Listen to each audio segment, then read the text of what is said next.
yang lagi nonton video ini. Selamat datang di podcast Get to Know IPM, apa itu IPM dan apa aja manfaatnya.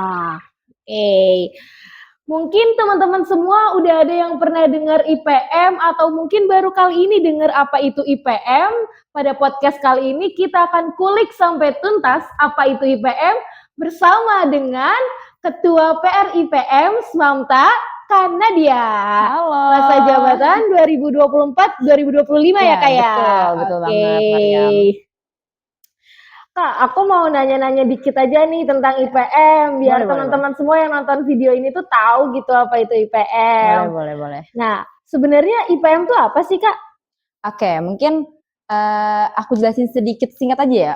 IPM tuh Ikatan Pelajar Muhammadiyah, di mana menaungi sekolah-sekolah Muhammadiyah. Tapi IPM juga nggak cuma ada di sekolah-sekolah Muhammadiyah aja nih Mariam. IPM gitu, tuh berjenjang.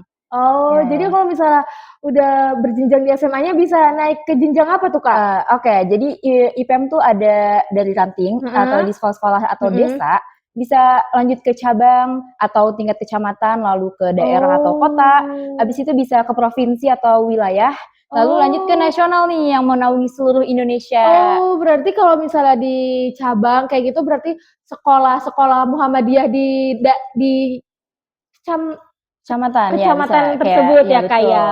Oke. Selanjutnya Kak, kan kalau misalnya di organisasi-organisasi intrasekolah tuh biasanya ada bidang-bidangnya ya Kak, kayak misalnya multimedia atau bidang agama. Nah, kalau di IPM tuh apa aja sih Kak bidangnya? Oke, mungkin ini singkat lagi aja ya. Mungkin kalau mau lebih lanjutnya teman-teman bisa cari sendiri ada IPM tuh punya webnya My IPM. Jadi teman-teman yang mau cari tahu tentang IPM bisa di web My IPM. Bisa di web My IPM atau cari di Google, itu banyak banget sejarah tentang IPM. Mungkin aku jelasin singkat. Di IPM itu ada bidang wajib atau bidang yang harus ada juga bidang yang khusus yang itu tuh opsional sifatnya. Bidang wajib itu seperti bidang umum atau seperti kalau di OSIS itu BPH.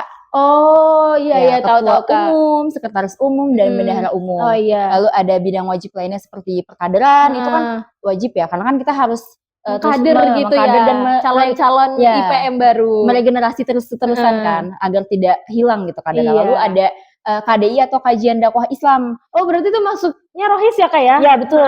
Jadi IPM tuh bisa dibilang seperti OSIS tapi gabungan rohisnya juga, gabungan MPK-nya juga ada di IPM. Jadi udah benar-benar satu kesatuan gitu. Betul. Ya, udah komplit banget kalau di IPM mah ya Kak. Betul. Setelah KDI atau kajian dakwah Islam, itu ada PIP atau pengkajian ilmu pengetahuan. Itu karena kan kita nih pelajar ya, tentu tugas kita adalah belajar dan terus belajar. Nah, makanya pengkajian ilmu pengetahuan itu penting banget di IPM. Nah, itu tuh ada yang wajib. Tapi kalau teman-teman di rantingnya itu atau di pimpinannya itu cukup atau anggotanya banyak, kader baik, itu bisa lagi ditambah dengan bidang-bidang lain seperti bidang advokasi. Nah, ini advokasi mungkin mirip-mirip seperti apa ya? MPK gitu lah ya. Dia tuh membuat nggak membuat juga sih. Ya, dia yang membuat kebijakan, membela siswa, pembelaan, advokasi itu pembelaan. Lalu pembelaannya juga menertibkan siswa-siswi yang ada di sekolah. Terus ada juga bidang kewirausahaan. Oh, berarti IPM tuh bisa nyari dananya sendiri. Betul, gitu ya? Kita bisa danusan sendiri sebenarnya. Kita bisa jual atau kita bisa mandiri gitu loh. Nah, lalu setelah kewirausasahaan ada ASBO atau apresiasi seni budaya dan olahraganya, itu biasanya mengurusi 17-an, kelas meeting atau lomba-lomba ataupun eskul olahraga. Dan mungkin kalau di jenjang-jenjang lebih atas kita bisa nemuin ada lembaga lingkungan hidup. Itu di pimpinan wilayah ada lembaga lingkungan hidup. Wah, ternyata IPM itu mendukung Go Green, teman-teman. Betul. Benar. Ada juga mungkin lembaga-lembaga lainnya. Bidang IPMawati juga ada jadi IPMawati itu yang mengurusi segala tentang wanita, pembelaan wanita. IPMawati itu berarti ada sisi feminisme. Betul. Ya? IPMawati itu mengurusi, IPMawati kan dari kata IPM Wati gitu ya. Jadi untuk para perempuan-perempuan yang ada di IPM. Dan banyak lagi lah lembaga-lembaga lainnya kayak lembaga media, lembaga fasilitator dan pendampingan segala macam. IPM tuh banyak banget, beragam. Ini tadi Kakak udah jelasin ya Kak, banyak banget gitu bidang-bidangnya di IPM, ada yang umum, ada yang wajib dan lain sebagainya. Itu tuh program-program kerja dari bidang-bidang tersebut tuh apa sih Kak? Kayak misalnya tadi kaderisasi itu programnya apa, terus tadi ada apa namanya lagi ya, eh, apresiasi Seni seni dan budaya. olahraga itu apa gitu Kak? Oke, mungkin program-program kerjanya ya. Mungkin kalau dari bidang perkaderan itu ada, perkaderan ini paling sibuk teman-teman. Mariam sibuknya karena dia ini kan yang mengkader ya, memastikan bahwa kaderisasi ini terus berjalan ya. Ya jadi di bidang perkaderan itu wajibnya kalau di Ranting itu ada musran, ada fortasi. Mungkin kalau dari awal tuh di fortasi dulu ya. Dia tuh fortasi tuh seperti apa ya? Di sekolah lain tuh MOS ya teman-teman. Kayak MPLS Yes, ya kayak. sekarang MPLS, bener. Kalau anak SMA baru mau masuk sekolah gitu lah, biasa dikenalin dulu sama sekolahnya. Ya, fortasi itu forum ta'aruf dan orientasi siswa. Jadi Masya Allah. situ kita ta'aruf berkenalan, bener banget. Berkenalan dan berkenal dengan teman dan sekolah segala macam. Lalu ada Taruna Melati 1 atau mungkin di sekolah lain ada Taruna Melati Dasar, itu pelatihan kader. Di situ kita dikasihlah tentang materi-materi mengenai IPM, Muhammadiyah dan organisasi segala macam itu di situ. Kita dikaderisasi lah di situ untuk membentuk. Lalu ada musyawarah yang tadi aku bilang, musyawarah ranting. Di situ kita kan kemarin banget ya kita baru musyawarah. Kita baru banget ganti kepengurusan IPM. Ya, kita baru kemarin musyawarah. Nah, itu juga salah satu program wajib perkaderan karena mengganti ya pemilihan ketua ya, IPM dan selanjutnya. Anggota yang barunya, pimpinan barunya. Lalu ada mungkin pelantikan itu juga wajib karena ya kalau udah terpilih pasti harus dilantik ya Kak ya. Nah, mungkin itu kalau untuk wajib yang di sekolah mungkin ya. Mungkin ada lagi program-program perkaderan tuh kayak sekolah kader. Itu mungkin sedikit beda dari TM tapi itu juga sama materinya, materi mengenai keorganisasian dan ke-IPM-an, tentang teknis-teknis misalnya administrasi dan segala macamnya. Dan ada juga upgrading kader. Itu tentu IPM ini tuh sangat apa ya? Karena kita nih pelajar harus terus bertumbuh, berkembang ya, belajar baru, nah, makanya ada upgrading kader, kita harus upgrade diri gitu. Iya. Terus aku mau nanya dong Kak, kan aku tadi tertarik banget sama pengkajian ilmu pengetahuan tuh kayak gimana sih? Apa kita neliti atau gimana sih Kak? Kebetulan banget aku tuh pernah jadi ketua bidang PIP. Kita bersama orang yang tepat teman-teman. Ya benar, aku pernah jadi bidang PIP periode 2023-2024. Waktu itu masih Kapina, ketua umumnya. Itu banyak sih kalau dibilang kenapa aku waktu itu pernah pilih PIP, karena PIP ini asik karena kita di sini mungkin karena sesuai passion aku aja. Maksudnya sesuai passion aku. Jadi di PIP ini tuh kita tuh benar-benar apa ya? Buat kamu yang suka hal-hal baru ya di IPM ini sangat cocok karena kamu bisa misalnya melakukan dikembangkan mengembangkan mengenai ilmu-ilmu pengetahuan misalnya ilmu pengetahuan itu kan luas ya, jadi masuk kemana aja kita bisa bikin program mengenai anak-anak muda zaman sekarang lah, pendidikan atau segala macam tuh kita buat.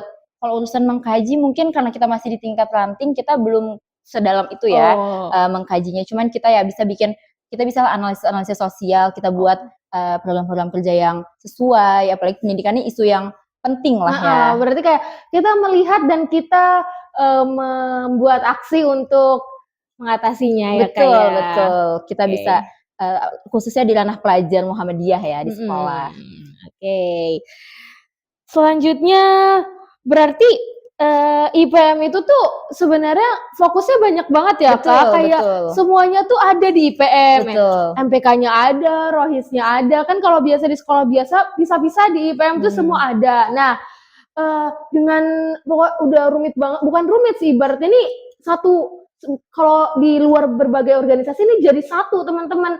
Itu tuh pasti kan sedikit pusing apa gimana gitu ya. Cuman menurut Kakak nih, apa aja sih manfaat yang Kakak dapetin selama tadi menjadi ketua bidang PIP, terus menjadi ketua IPM juga? Mungkin kalau bahas manfaat yang gini personal pribadi dari aku sendiri ya, ini manfaat yang aku rasain buat teman-teman yang menonton podcast ini. Untuk buat aku manfaatnya itu banyak, karena di organisasi, apalagi khusus aku di IPM ini, kita tuh benar-benar aku merasa bertumbuh. IPM tuh menjadi wadah, kalau buat aku tuh IPM tuh wadah untuk aku bisa mengembangkan ide-ide aku. Kita nih bebas berpendapat, kita bertumbuh berkembang, kita tuh bisa menambah berekspresi berekspresi. Kita juga karena IPM ini nggak cuma di sekolah, kita tuh bisa main ke pimpinan-pimpinan lain. Jadi kayak selain dapat teman di sekolah, dapat teman di luar sekolah juga. Betul, itu yang tentu bermanfaat dong kalau kita. Iya, relasi itu kan manfaat banget betul, ya Kak ya. relasi.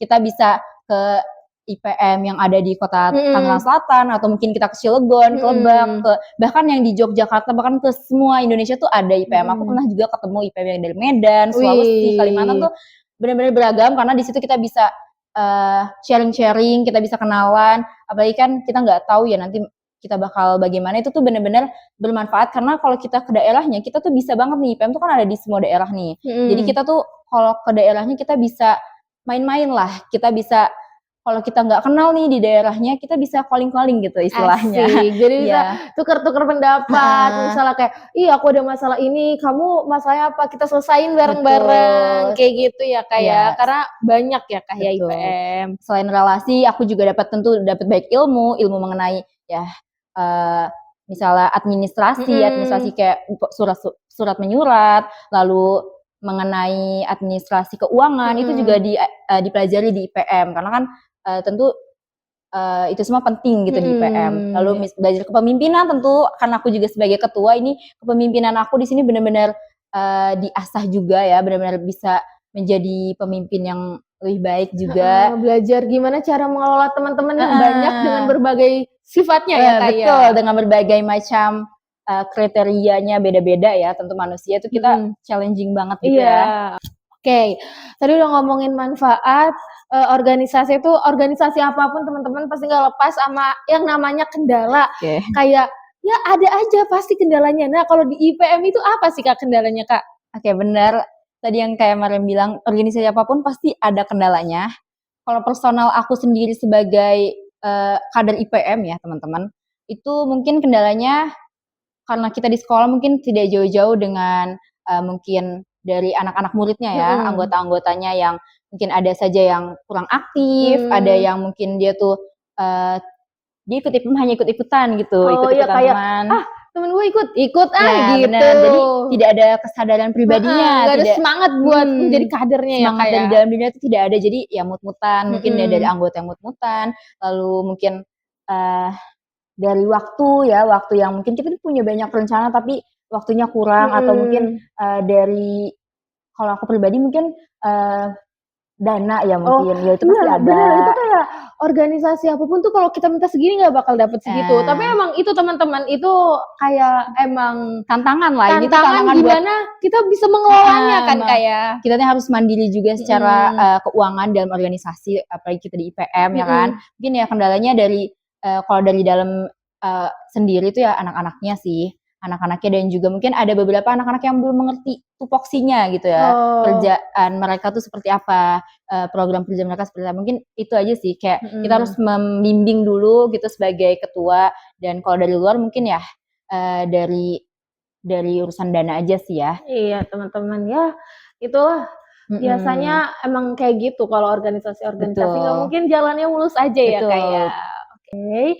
Kayaknya kita udah ngobrol banyak banget nih ya kayak teman-teman juga kayak udah pada tahu IPM tuh kayak gimana, terus bidang-bidangnya, manfaatnya, bahkan sampai program kerjanya udah kita buka-buka semua buat teman-teman semua yang nonton. Kayaknya podcast kali ini udah sampai di penghujung, kita akhiri. Semoga buat teman-teman yang nonton dapat banyak manfaat dan mau join ke IPM. Betul, walaupun nggak semuanya aku bongkar, mungkin teman-teman dari sini bisa lebih tahu lagi lah, dia bisa makin tertarik untuk join di IPM. Oke, thank you semua teman-teman yang sudah nonton.